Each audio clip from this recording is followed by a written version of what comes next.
The slave pens of Xylar Prime were not built for comfort. They were built for control. Lyria, an alien of rare intelligence and beauty, sat in chains. Her luminescent skin, normally shimmering violet in sunlight, was dulled by soot and grime. Her limbs were restrained with energy cuffs that pulsed coldly, burning faintly with every movement. She had been taken during a border skirmish, captured by raiders who knew her people valued her as an envoy. Her captors whispered of selling her to the highest bidder, of leveraging her heritage for influence, of breaking her spirit completely. Yet she refused to cry, to submit. Her gaze, defiant and burning, met every soldier who dared enter the cage. It was during a trade inspection that Captain Ethan Cross, an Earth Coalition officer, first saw her. The other humans sneered, dismissing her as cargo, a bargaining chip. Ethan, however, paused. He studied her from the doorway, her intelligence, her poise, even in chains. He knew immediately she was not a prize. She was a person. Without thinking further, he whispered to his squad, "Leave her. She comes with me." The soldiers balked. "She's chained." Cross. "We don't." Ethan's eyes were steady. "She's alive. That's enough." By the time they returned to their shuttle, Lyria's chain still hummed faintly, but the possibility of freedom had entered her mind for the first time in months. Once aboard the human transport, Ethan worked carefully to release the energy cuffs. Lyria watched, tense. Every human interaction in her life had been either threat or deception. "Do not think this is generosity," she said quietly. "It is tactical. You could betray me at any moment." Ethan glanced at her, steady as stone. "I don't betray what's right. Freeing you is the right thing." The cuffs sparked faintly as he disabled them, and Lyria flexed her fingers for the first time in weeks. Her freedom was not just physical, it was emotional. 4 hours.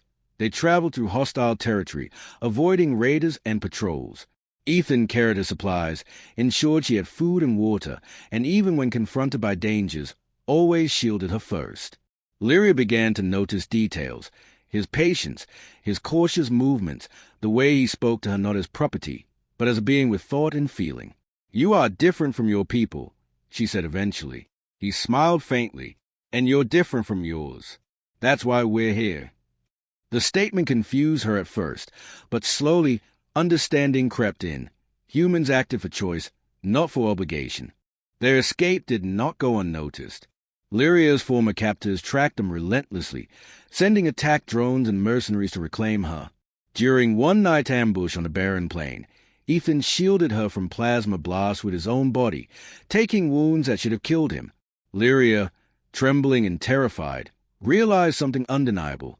She had grown to rely on him, not just for survival, but for courage, for hope. "You could leave me," she whispered afterward, crouched behind debris. "I won't," he said. "Not while you're here." She stared at him, her violet eyes wide. "Why?" I am just an alien, chained and sold. You could go home, and no one would judge you." Ethan knelt to meet her gaze. "Because you deserve better. Because I choose you." For a moment, the universe seemed to pause. Lyria felt her defenses fall, not out of fear, but out of trust. And with that trust, she reached for him, not as a captive, but as someone who finally had a choice.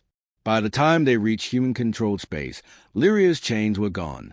She stood tall, still scarred, still wary, but alive. Ethan presented her to the Coalition not as a prize, but as an ally, a person, someone whose rights and dignity were her own. In the council chambers, whispers spread. She survived because of him, some said. No alien could have done it alone. Lyria stepped forward. "I survived because someone chose to see me," she said.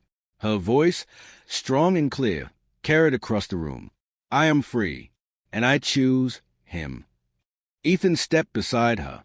"And I choose her," he replied simply. The room fell silent. Across the galaxy, a lesson was etched into the records of diplomacy. Humans did not rely on intimidation.